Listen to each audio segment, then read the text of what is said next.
Are you leaving or going to potentially be forced into retirement a little bit earlier than expected? For a lot of Feds, that's the case right now in 2025 with everything going on.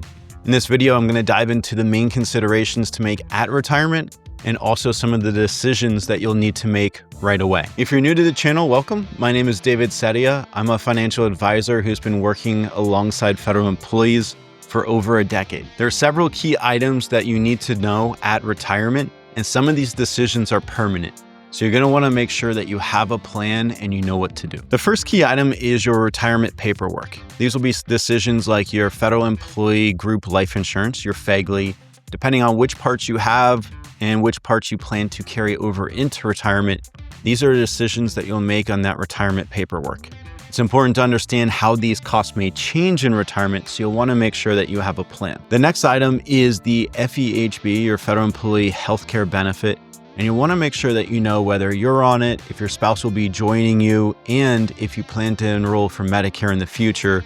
All of those will be decisions that you'll need to know at the time that you go to file for retirement. You'll also need to know the survivor benefit for your pension. Whether it's 0, 25%, or 50%, it's going to cost you to leave a survivor benefit, but there are a lot of important considerations like, do you have a spouse who's also on your healthcare? The other part you'll need to know about your pension is how to withhold the taxes.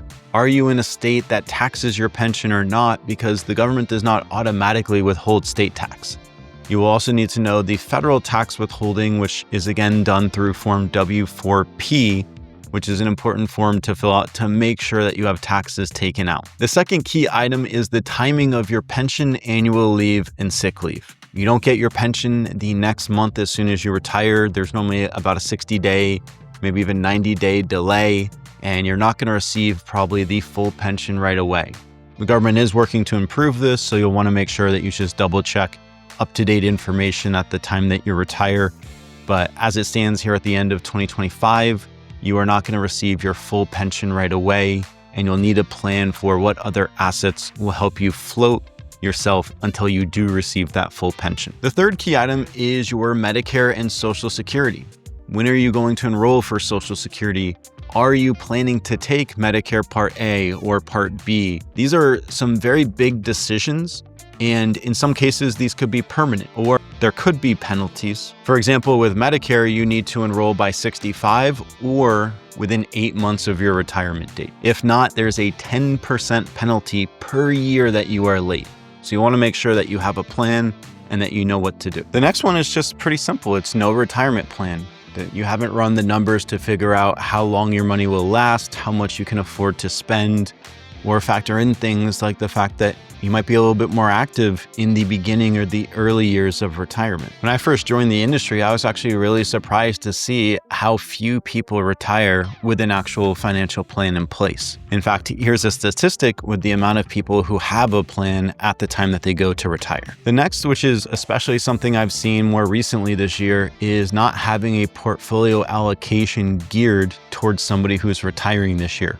Whether we're using some kind of strategy like a bucket strategy or whether you've just chosen to de-risk some of your investments, a lot of people have kept the foot on the gas, especially with the great run that we've had in markets, but are not prepared for if markets were to turn around, especially at a time where they start to need money from their portfolios. The sixth item here is something that I have seen all around the clock, not just in recent years, but it is no withdrawal strategy. Understanding which accounts you should pull money out of first and what the taxable consequences are. So there is something called the order of operations. A lot of us might recall that from back in math in elementary school. And the order of operations for a portfolio is that you want to take money out of a non-retirement or taxable account first. This could be a check-in savings, a joint account, a individual account, or something that's commonly known as a brokerage account. Then you want to take money from tax-deferred or traditional assets. For a lot of you, that's going to be your TSP. And last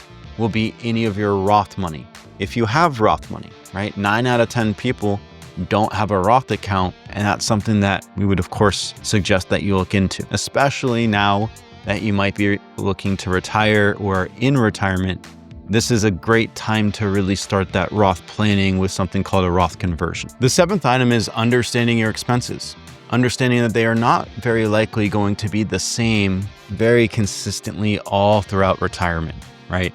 Typically, you have different phases of life, such as when you first retire, these are your golden years, right? Your go-go years, the years where you're going to go out and travel and meet up with friends and family and go out to eat more, go to more shows. Then we get into the later years. This might be your late 70s or 80s, which are your slow go years. You're still doing some things, but maybe they've slowed down a little bit. And then finally in your upper 80s, 90s, or 100s, then we have the no-go years, right? You're typically more stationary, you're not going out, you're bringing more things to you, or family are coming to you versus the other way around. This would be another reason why having a financial plan is so important, is because it's going to take this into account, that your expenses and your lifestyle will change over the course of retirement, and help to enable you to balance whether or not you spend a lot of money in the early years and then you struggle in the later years, or that you find yourself in your later years with a lot more money than you intended, and now you might be past the point where you can truly enjoy that money as much as you could have when you first retired. So with so many federal employees retiring here at the end of September, December this year, or potentially in the near term with all of the relocations being announced or being considered, it's a great time to remind everybody to really make sure that you have a plan. Now, whether or not you plan to retire, it's good to have a plan at this point regardless, so that if something happens, you're not scrambling to put things together, that you are prepared and know exactly what to do. Please share this with anybody you know who might be retiring this year, and subscribe for more videos in the future. If you made it to the end, I appreciate you, and I hope you have an amazing day.